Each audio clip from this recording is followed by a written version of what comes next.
Most Holy Trinosophia by Alessandro Cagliostro, or The Count of Saint Germain. Narrated by Matthew Schmitz.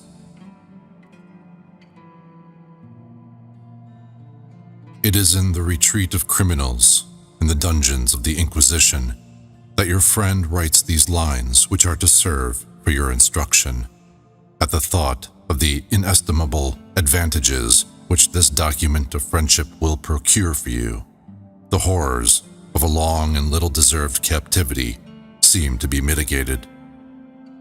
It gives me pleasure to think that while surrounded by guards and encumbered by chains, a slave may still be able to raise his friend above the mighty, the monarchs who rule this place of exile.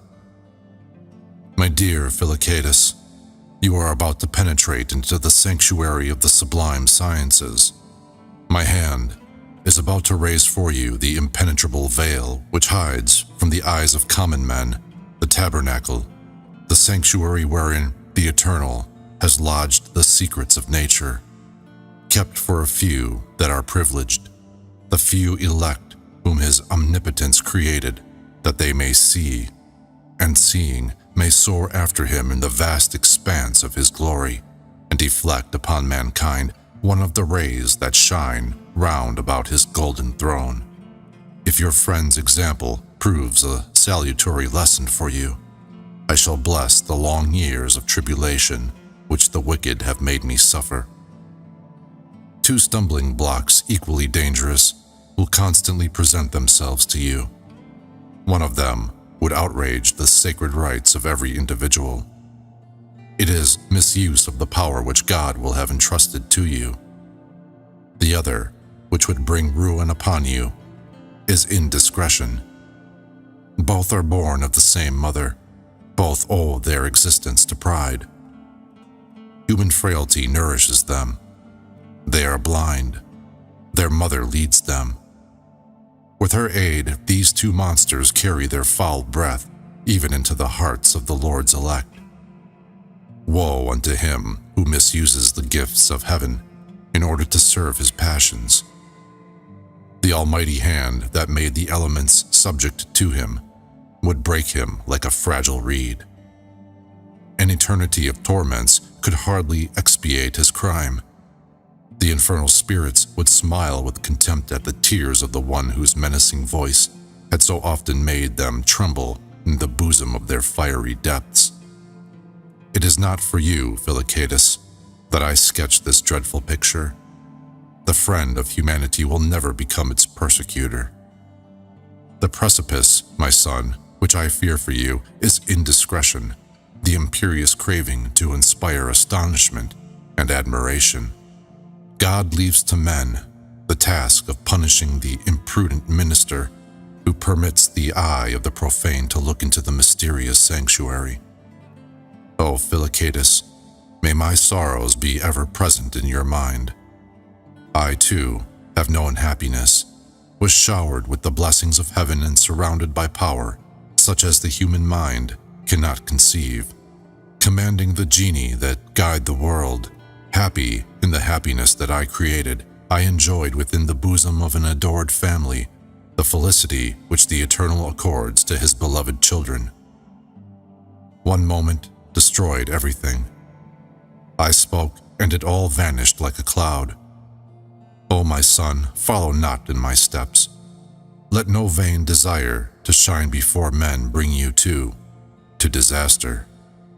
Think of me, your friend, writing to you from this dungeon, my body broken by torture. Remember, Philocatus, that the hand which traces these characters bears the marks of the chains which weigh it down. God has punished me, but what have I done to the cruel men that persecute me? What right have they to interrogate the minister of the Eternal? They ask me what are the proofs of my mission. My witnesses are prodigies, and my virtues are my defenders, a clean life, a pure heart. But what am I saying? Have I still the right to complain? I spoke, and the Lord delivered me, deprived of strength and power, to the furies of greedy fanaticism. The arm which one could overthrow an army can today hardly lift the chains that weigh it down. I wonder. I should give thanks to eternal justice. The avenging God has pardoned his repentant child. An aerial spirit has entered through the walls which separate me from the world. He has shown himself to me resplendent with light and has determined the duration of my captivity. Within 2 years my sufferings will end. My torturers, upon entering my cell, will find it empty, and soon purified by the 4 elements, pure as the genius of fire, I shall resume the glorious station to which divine goodness has raised me. But how distant as yet is this time? How long 2 years seem to one who spends them in suffering and humiliation? Not content with making me undergo the most horrible agony, my oppressors, to torture me further, have devised still surer, still more revolting means. They have brought infamy on my head, have made my name a thing of disgrace. The children of men recoil in terror when by chance they approach the walls of my prison. They fear lest some deadly vapor escape through the narrow slit that reluctantly admits a ray of light into my cell. That, O Philoctetus, is the cruelest of all blows that they could bear down upon me. I know not whether I shall be able to get this document into your hands. I judge the difficulty I shall have in contriving for it a way out of this place of torture by those I have had in order to write it. Deprived of all help, I myself have composed the agents I needed. The flame of my lamp, some coins, and a few chemical substances overlooked by the scrutinizing eyes of my tormentors have yielded the colors which adorn this fruit of a prisoner's leisure. Profit by the instructions of your unhappy friend. They are so clear that danger exists for them to fall into hands other than yours. Remember only that all of it is to serve you. An obscure line, an omitted character, would prevent your lifting the veil which the hand of the Creator has placed over the Sphinx. Adieu, Philoctetus. Do not mourn me. The clemency of the Eternal equals his justice. At the first mysterious assembly, you will see your friend again. I salute you in the name of God. Soon, I shall give the kiss of peace to my brother. Section 2. It was night. The moon, veiled by dark clouds, cast but an uncertain light on the crags of lava that hemmed in the Solfatara. My head covered with the linen veil, holding in my hands the golden bow, I advanced without fear toward the spot where I had been ordered to pass the night. I was groping over hot sand which I felt give way under my every step. The clouds gathered overhead. Lightning flashed through the night and gave to the flames of the volcano a blood-like appearance. At last I arrived and found an iron altar where I placed the mysterious bow. I pronounced the formidable words. Instantly the earth trembles under my feet, thunder peals. Vesuvius roars in answer to the repeated strokes. Its fires join the fires of lightning. The choirs of the genii rise into the air and make the echoes repeat the praises of the Creator. The hallowed bow, which I had placed on the triangular altar, suddenly is ablaze. A thick smoke envelops me. I cease to see. Wrapped in darkness, I seem to descend into an abyss. I know not how long I remained in that situation. When I opened my eyes, I vainly looked for the objects which had surrounded me a little time ago. The altar, Vesuvius, the country round Naples had vanished far from my sight. I was in a vast cavern, alone, far away from the whole world. Nearby me lay a long white robe. Its loosely woven tissue seemed to me to be of linen. On a granite boulder stood a copper lamp upon a black table covered with Greek words, indicating the way I was to follow. I took the lamp, and after having put on the robe, I entered a narrow passage, the walls of which were covered with black marble. It was 3 miles long, and my steps resounded fearfully under its silent vault. At last, I found a door that opened on a flight of steps which I descended. After having walked a long time, I seemed to see a wandering light before me. I hid my lamp and fixed my eyes on the object which I beheld. It dissipated, vanishing like a shadow. Without reproach of the past, without fear of the future, I went on. The way became increasingly difficult, always confined within galleries composed of black stone blocks. I did not dare to guess at the length of my underground travel. At last, after a long, long march, I came to a square chamber. A door in the middle of each of its 4 sides opened. They were of different colors, and each door was placed at one of the 4 cardinal points. I entered through the north door, which was black. The opposite one was red. The door to the east was blue, and the one facing it was of dazzling white. In the middle of this chamber was a square mass. On its center shone a crystal star. On the north side was a painting representing a woman, naked to the waist. A black drapery fell over her knees, and 2 silver bands adorned her garment. In her hand was a rod which she placed against the forehead of a man, facing her across a table, which stood on a single support and bore a cup and a lance head. A sudden flame rose from the ground and seemed to turn toward the man. An inscription explained this picture. Another indicated the means I was to employ in order to leave this chamber. After having contemplated the picture and the star, I was about to pass through the red door when, turning on its hinges with terrific noise, it closed before me. I made the same attempt with the door of sky blue color. It did not loosen, but a sudden noise induced me to turn my head. I saw the star flicker, rise from its place, revolve, then dart rapidly through the opening of the white door. I followed it at once. Section 3. A strong wind arose, and I had difficulty in keeping my lamp alight. At last I saw a white marble platform to which I mounted by 9 steps. Arrived at the last one, I beheld a vast expanse of water. To my right, I heard the impetuous tumbling of torrents. To my left, a cold rain mixed with masses of hail fell near me. I was contemplating this majestic scene when the star, which had guided me to the platform and which was slowly swinging overhead, plunged into the gulf. Believing that I was reading the commands of the Most High, I threw myself into the midst of the waves. An invisible hand seized my lamp and placed it on the crown of my head. I breasted the foamy wave and struggled to reach the side opposite the one which I had left. At last I saw on the horizon a feeble gleam and hastened forward. Perspiration streamed down my face, and I exhausted myself in vain efforts. The shore, which I could scarcely discern, seemed to recede to the degree advanced. My strength was ebbing. I feared not to die, but to die without illumination.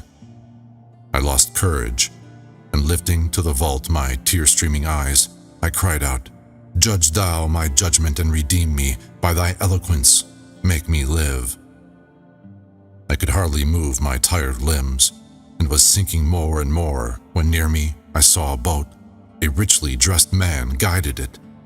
I noticed that the prow was turned toward the shore which I had left. He drew near. A golden crown shone on his forehead. "Come with me," said he, "with me, the foremost in the world. I will show thee the way thou must follow." I instantly answered him, "It is better to trust in the Lord than to sit among the mighty," whereupon the boat sank and the monarch with it. Fresh energy seemed to course through my veins, and I gained the goal of my efforts. I found myself on a shore covered with green sand. A silver wall was before me, inlaid with 2 panels of red marble. Approaching, I noticed on one of them sacred script, the other being engraved with a line of Greek letters. Between the 2 plates was an iron circle. 2 lions, one red and the other black, rested on clouds and appeared to guard a golden crown above them. Also near the circle were to be seen a bow and 2 arrows. I read several characters written on the flanks of one of the lions. I had barely observed these different emblems when they vanished together with the wall which contained them. Section 4. In its place, a lake of fire presented itself to my sight. Sulfur and bitumen rolled in flaming waves. I trembled. A loud voice commanded me to pass through the flames. I obeyed, and the flames seemed to have lost their power. For a long time, I walked within the conflagration. Arrived at a circular space, I contemplated the gorgeous spectacle which, by the grace of heaven, it was given me to enjoy. 40 columns of fire ornamented the hall in which I found myself. One side of the columns shone with a white and vivid fire. The other side seemed to be in shadow. A blackish flame covered it. In the center of this place stood an altar in the form of a serpent. A greenish gold embellished its diapered scales, in which the surrounding flames were reflected. Its eyes looked like rubies. A silvery inscription was placed near it, and a rich sword had been driven into the ground near the serpent, on whose head rested a cup. I heard the choir of the celestial spirits, and a voice said to me, "The end of thy labors draws near. Take the sword and smite the serpent." I drew the sword from its sheath, and approaching the altar, I took the cup with one hand, and with the other I struck a terrific blow upon the neck of the serpent. The sword rebounded, and the blow re-echoed as if I had struck on a brass bell. No sooner had I obeyed the voice than the altar disappeared, and the columns vanished in boundless space. The sound which I had heard when striking the altar repeated itself as if 1,000 blows had been struck at the same time. A hand seized me by the hair and lifted me toward the vault which opened to let me through. Shadowy phantoms appeared before me. Hydras, lamias, and serpents surrounded me.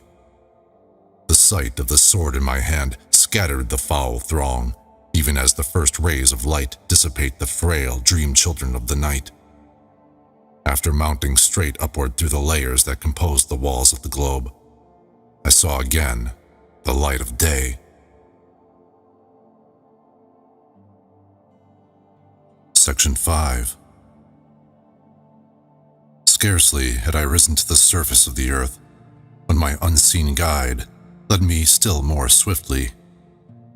The velocity with which we sped through space can be compared with naught but itself.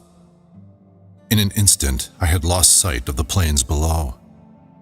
I noticed with astonishment that I had emerged from the bowels of the earth, far from the country about Naples. A desert and some triangular masses were the only objects I could see. Soon, in spite of the trials which I had undergone, a new terror assailed me. The earth seemed to me only a vague cloud. I had been lifted to a tremendous height. My invisible guide left me, and I descended again. For quite a long time I rolled through space. Already the earth spread out before my confused vision. I could estimate how many minutes would pass until I would be crushed on the rocks, but quick as thought, my guide darts down beside me, takes hold of me, lifts me up again, and again lets me fall. Finally, he raises me with him to an immeasurable distance. I saw globes revolve around me and earths gravitate at my feet. Suddenly, the genius who bore me touched my eyes, and I swooned. I know not how long I remained in this condition. When I awoke, I was lying on a luxurious cushion, The air I breathed was saturated with the fragrance of flowers. A blue robe spangled with golden stars had replaced my linen garment. A yellow altar stood opposite me, from which a pure flame ascended, having no other substance for its alimentation than the altar itself. Letters in black were engraved at the base of the altar. A lighted torch stood beside it, shining like the sun. Hovering above it was a bird with black feet, silvery body, a red head, black wings, and a golden neck. It was in constant motion, without, however, using its wings. It could only fly when in the midst of the flames. In its beak was a green branch. Its name is... The name of the altar is...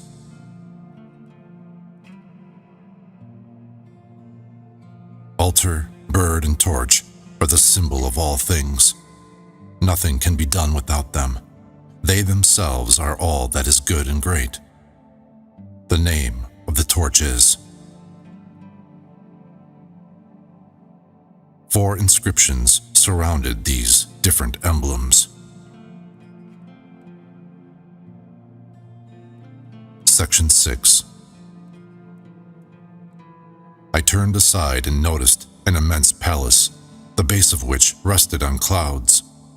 Its mass was composed of marble, and its form was triangular. 4 tiers of columns were raised one above the other. A golden ball topped the edifice. The first tier of columns was white, the second black, the third green, and the last one a brilliant red. I intended, after having admired this work of immortal artists, to return to the place of the altar, the bird, and the torch. I desired to study them further. They had disappeared, and with my eyes I was searching for them when the doors of the palace opened.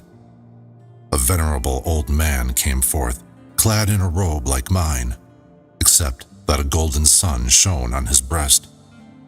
His right hand held a green branch, the other upheld a censer. A wooden chain was about his neck, and a pointed tiara like that of Zoroaster covered his white head. He came toward me, a benevolent smile on his lips. "Adore God," said he to me in Persian. "It is He who sustained thee in thy trials. His spirit was with thee. My son, thou hast let slip by the opportunity. Thou couldst have seized instantly the bird." The torch. And the altar. Thou wouldst have become altar, bird, and torch at one and the same time. Now, in order to arrive at the most secret place of the palace of sublime sciences, it will be necessary for thee to pass through all byways. Come, I must first of all present thee to my brothers. He took me by the hand and led me into a vast hall. The eyes of the vulgar cannot conceive the form and richness of the ornaments which embellished it. 360 columns enclosed it on all sides. Suspended from a golden ring in the ceiling was a cross of red, white, blue, and black. In the center of the hall was a triangular altar composed of the 4 elements. On its 3 points were placed the bird, the altar, and the torch. "Their names are now changed," said my guide. "Here the bird is called the altar, and the torch. The hall is called and the triangular altar. Around the altar were placed 81 thrones, to each of which one mounted by 9 steps of unequal height, the treads being covered with red carpets. While I was examining the thrones, a trumpet sounded, whereupon the doors of the hall swung on their hinges to let pass 79 persons, all attired like my guide. Slowly they came near and seated themselves on the thrones, while my guide stood beside me. An old man, distinguished from his brothers by a purple mantle, the hem of which was covered with embroidered characters, arose, and my guide, addressing them in the sacred tongue, said, "Behold, one of our children whom it is the will of God to make as great as his fathers." "May the will of the Lord be done," responded the old man, and turning to me he added, "My son, the time of thy physical trials is now ended. There remain long journeys for thee to undertake. Henceforth, thy name shall be. Before thou visit this edifice, each of my 8 brothers and myself will present thee with a gift." He walked up to me and with the kiss of peace gave me a cube of gray earth called. The second gave me 3 cylinders of black stone called.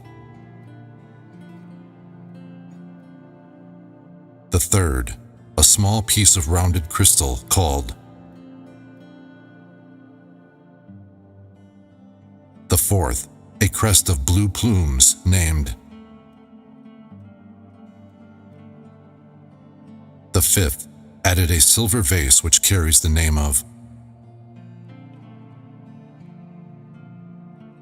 The sixth gave me a cluster of grapes known by the sages under the name of. The seventh presented me with the figure of a bird, similar in its form to. But it had not its brilliant hues. It was of silver. "It has the same name," he said to me. "It is for thee to give it the same virtues." The eighth gave me a small altar, resembling the altar. Finally, my guide placed in my hand a torch composed like of brilliant particles. However, it was not lighted. "It is for thee," he added, "like those that have preceded it, to give it the same virtues. Reflect on these gifts," then said the chief sage. "They all lead equally to perfection, but none of them is perfect in itself. It is from their admixture that the divine product must come. Know also that all of them are null if thou employ them not in the order in which thou hast received them. The second, which serves for the use of the first, remains merely crude without warmth and without usefulness, unless in its turn it is aided by that which comes after it. Guard carefully the gifts thou hast received, and set out upon thy journeys after thou hast drunk from the cup of life."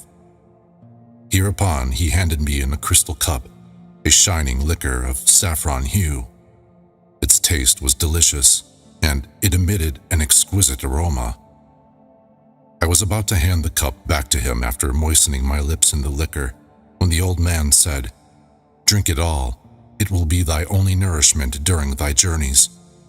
I obeyed, and felt a divine fire course through all the fibers of my body. I was stronger, braver. Even my intellectual powers seemed doubled. I hastened to give the greeting of the wise men to the august assembly I was about to leave, and at my guide's command, I entered a long gallery on my right hand.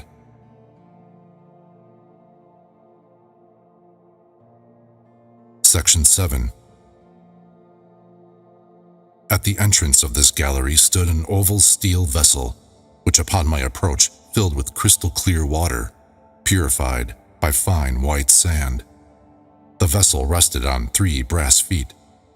A black panel had engraved on it several characters on the side facing the door. Near the vessel was a linen veil, and above the vessel 2 green marble columns supported a round marble plaque. One saw there, surrounded by 2 inscriptions, the figure of the sacred seal formed of a cross in 4 colors, attached to a golden crosspiece which upheld 2 other concentric circles. the larger one being black, the other red. To one of the columns was attached a silver axe with a blue handle. It is called.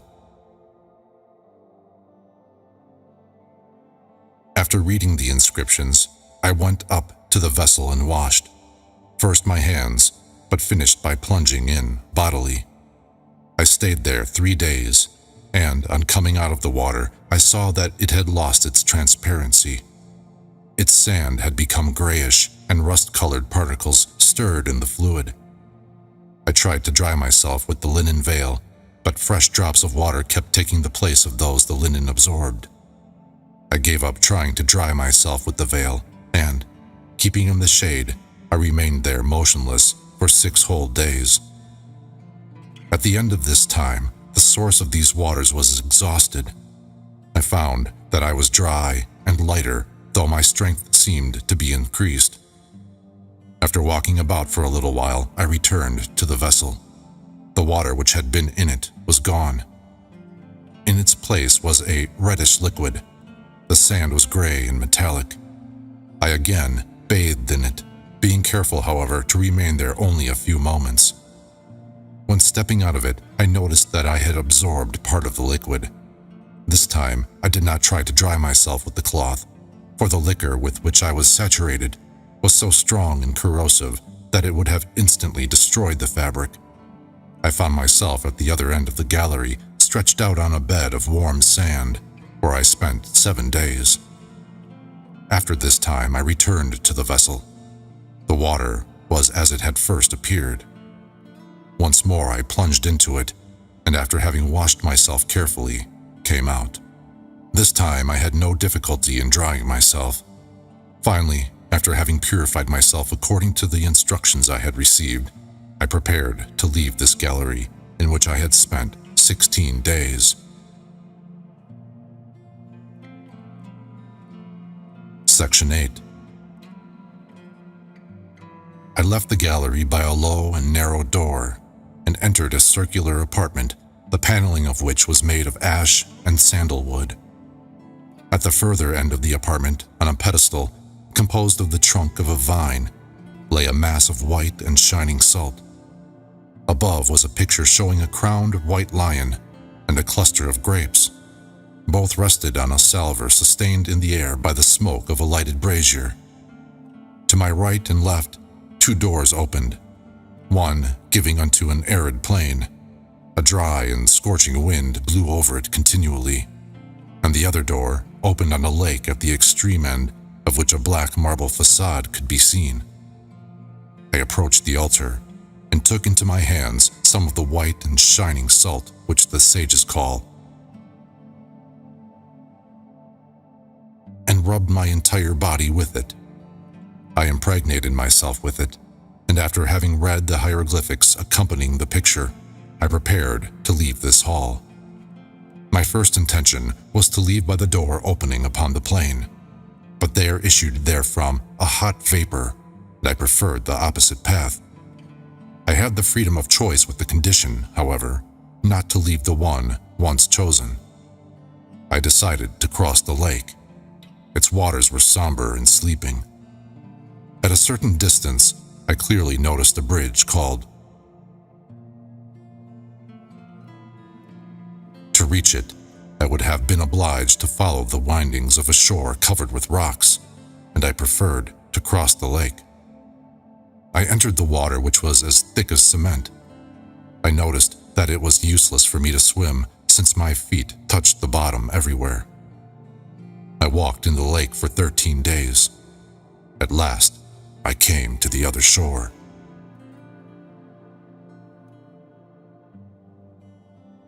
Section 9. The earth was as dark as the water through which I had come.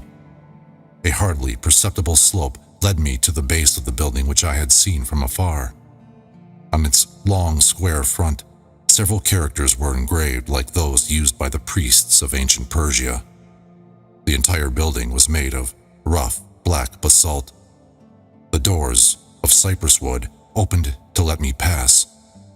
A warm, moist wind arose suddenly and pushed me rapidly to the middle of the chamber, at the same time closing the doors upon me.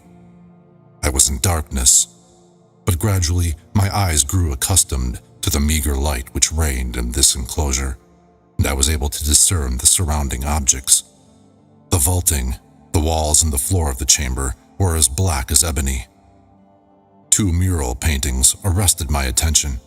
One represented a horse, such as our poets describe as having caused the downfall of Troy. From its gaping flanks, a human corpse protruded. The other image showed a man long dead.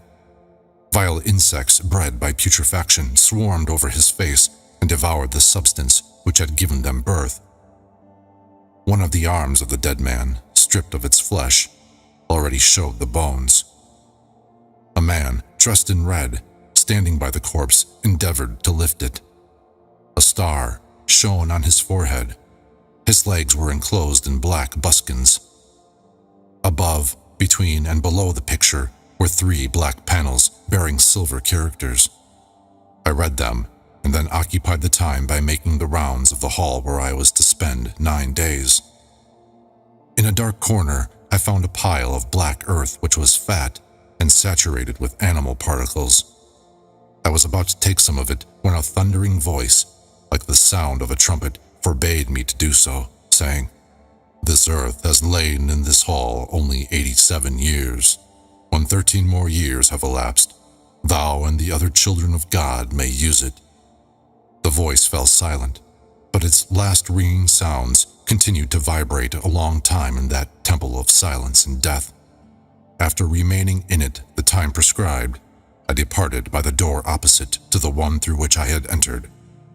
I again saw the light, but it was not so strong around the black hall as to tire my eyes, habituated to darkness.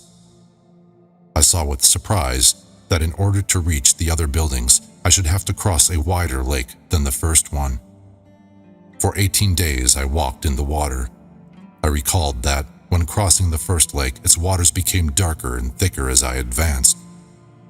The waters of this lake, on the contrary, became ever clearer the closer I approached the shore. My robe, which had in the palace become as black as the walls, seemed to me to be of a grayish hue. Gradually it resumed its colors. However, it did not become entirely blue, but it was nearer to a beautiful green. After 18 days, I ascended the embankment by means of a white marble platform. The name of the hall is the First Lake. The Second.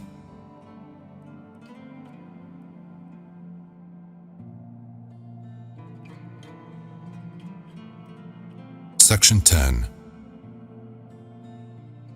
At some distance from the shore, a sumptuous palace raised aloft its alabaster columns. Its different parts were joined by porticos of flame color. The entire edifice was of light and airy architecture. As I approached the portals, I saw that the front was decorated with the figure of a butterfly. The doors stood open. I entered. The entire palace consisted of a single hall, surrounded by a triple colonnade, each rank composed of 27 alabaster columns. In the middle of the building stood the figure of a man issuing from a tomb. His hand, holding up a lance, struck the stone which previously confined him. His loins were girt about with a green garment. Gold gleamed from its hem. On his breast was a square tablet bearing several letters. Above this figure hung a golden crown, and the figure seemed to lift itself into the air in order to seize the crown. Above it was a yellow stone tablet bearing several emblems which I explained by means of the inscription I saw on the tomb, and by the one I had seen on the breast of the man. I stayed in that hall, which is called the time needful for contemplating all its aisles, and soon I left it with the intention of crossing a vast plain in order to reach a tower that I had perceived at quite some distance.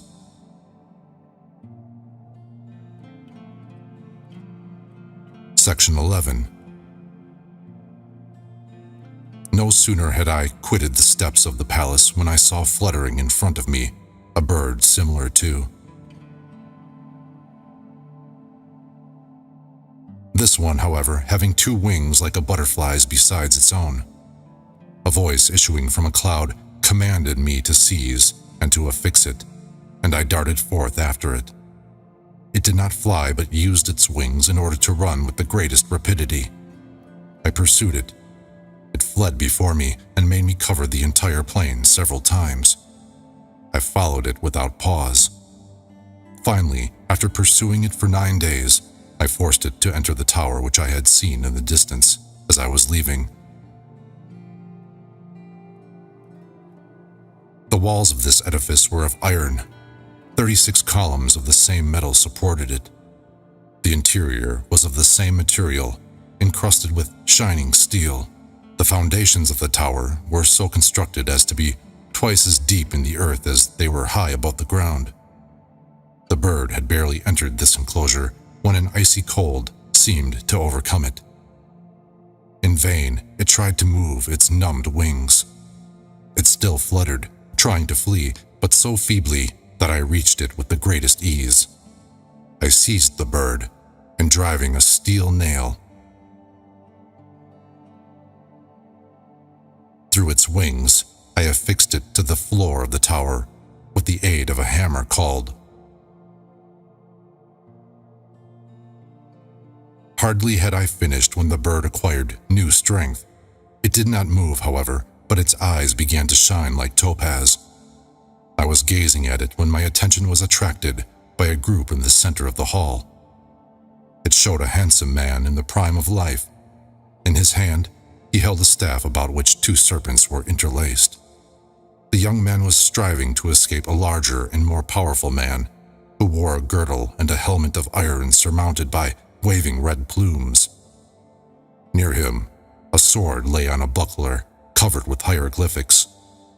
The armed man held in his hand a heavy chain with which he shackled the feet and body of the youth who tried in vain to flee from his terrible adversary. 2 red tablets bore certain characters.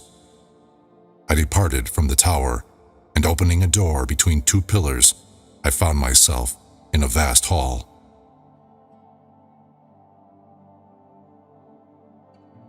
Section 12. The hall into which I had just entered was perfectly round. It resembled the interior of a globe, composed of hard and transparent matter, as crystal, so that the light entered from all sides. Its lower part rested upon a vast basin filled with red sand.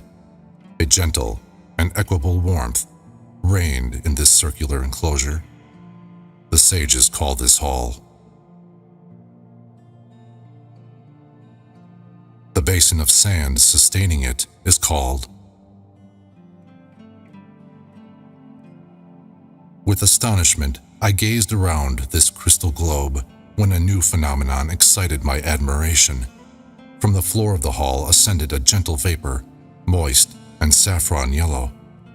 It enveloped me, raised me gently, and within 36 days bore me up to the upper part of the globe. Thereafter the vapor thinned. Little by little I descended and finally found myself again on the floor.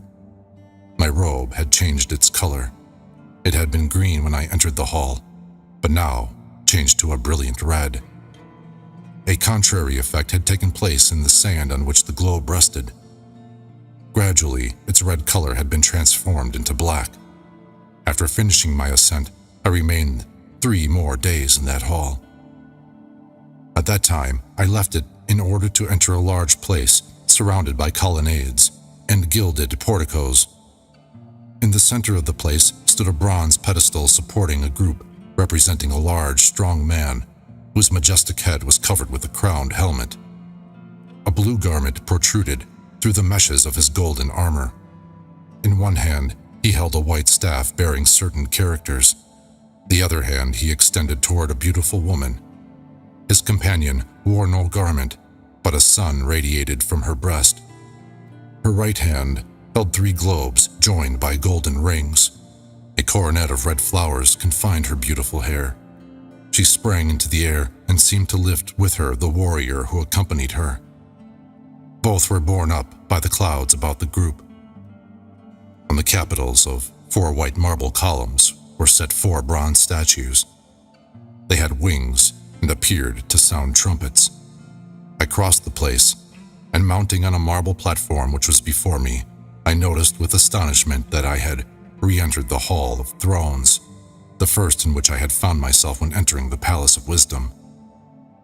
The triangular altar was still in the center of this hall, but the bird, the altar, and the torch were joined and formed a single body. Near them was a golden sun. The sword which I had brought from the Hall of Fire lay a few paces distant on the cushion of one of the thrones. I took up the sword and struck the sun, reducing it to dust. I then touched it, and each molecule became a golden sun like the one I had broken. At that instant, a loud and melodious voice exclaimed, "The work is perfect." Hearing this, the children of light hastened to join me. The doors of immortality were opened to me, and the cloud which covers the eyes of mortals was dissipated. I saw, and the spirits which preside over the elements knew me for their master.